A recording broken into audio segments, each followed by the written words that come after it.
देवी माँ को प्रसन्न कैसे करें, नवरात्रि में क्या करें, क्या ना करें और नवरात्रि में कौन-सी ऐसी गलती ना करें जिससे गलतियों से बचा जा सके मैम दीदी?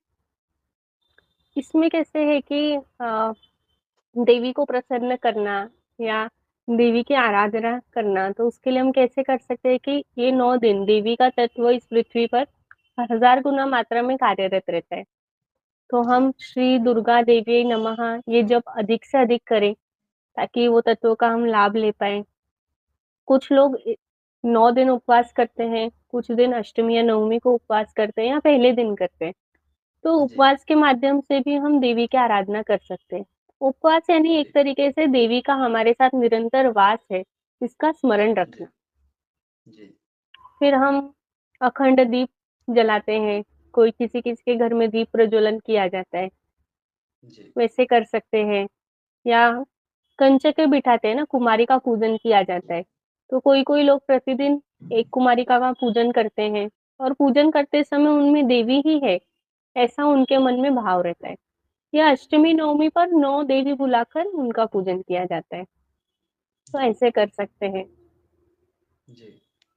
दीदी और कौन-सी गलती ना करें हुँ, जिससे बचा जा सके?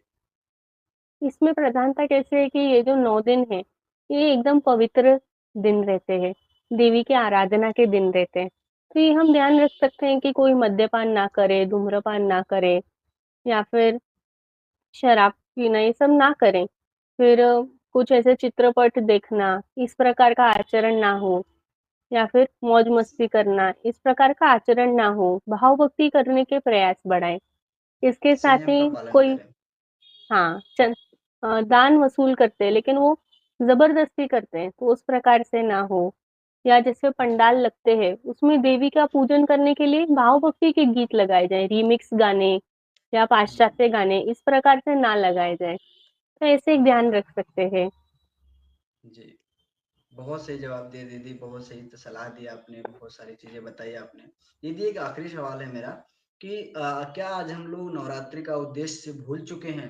क्योंकि लोग दिखावेबाज़ी, शोबाज़ी में बड़े-बड़े पंडालों के बारे में लोग इतना ज़्यादा चर्चा करते हैं कि वहाँ पे शास्त्र की बातें, पूजा-पाठ, माँ की आराधना, सत्संग, ये तमाम चीज़ें लोग भूल जाते हैं, सिर्फ़ बड़े-बड़े पंडाल ही दिखते हैं, शोहरत दिखती है, सारी चीज़ें दिखती हैं, तो इसका उद्देश्य इन सब के पीछे हम नवरात्रि का उद्देश्य भूल तो नहीं रहे दीदी?